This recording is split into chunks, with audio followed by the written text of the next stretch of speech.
रायमा अपनी छोटी बेटी रोही के साथ शॉपिंग मॉल में जाती है। दोनों ने फटे पुराने कपड़े पहन रखे थे जो उनकी मुश्किल हालत बयान कर रहे थे। मॉल की दुकानों में चमकते हुए कपड़े थे मगर उनकी पहुंच से बाहर। रोही एक दुकान के आगे रुक गई जहां एक खूबसूरत चमकता हुआ लाल जोड़ा था। उसकी आंखों में ख्वाहिश चमक रही थी। रायमा ने दुखी चेहरे के साथ अपने खाली पर्स की तरफ देखा। उसकी आंखों में नाउम्मीदी की गहराई थी।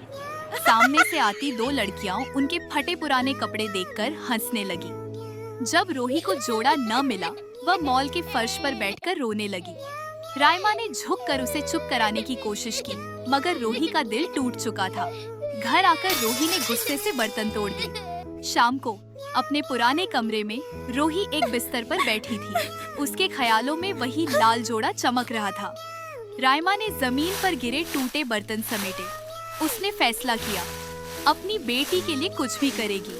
अगले दिनों में रायमा ने सख्त मेहनत की। एक पुराने बाजार में वह अपनी सिलाई मशीन पर बैठी कपड़े सी रही थी।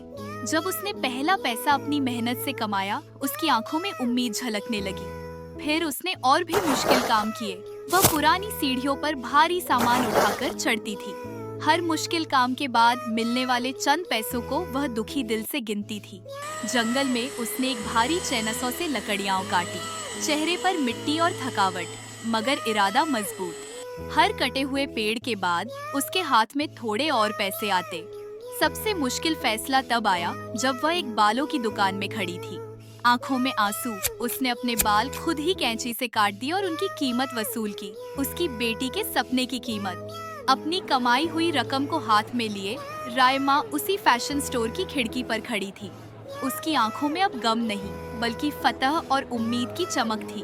फिर एक शाम अपनी पुरानी झोपड़ी के बाहर रोही ने रायमा को उसका सबसे प्यारा तोहफा दिया, वही खूबसूरत लाल जोड़ा।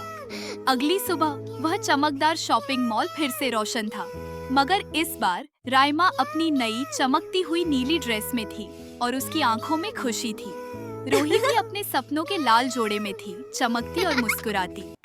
माँ और बेटी हाथ पकड़कर चल रही थी। मॉल में खड़ी दो और औरतें उन्हें हैरत से देख रही थी। आखिर में रायमा सबसे कहती है कि अगर वीडियो पसंद आई है तो लाइक करें।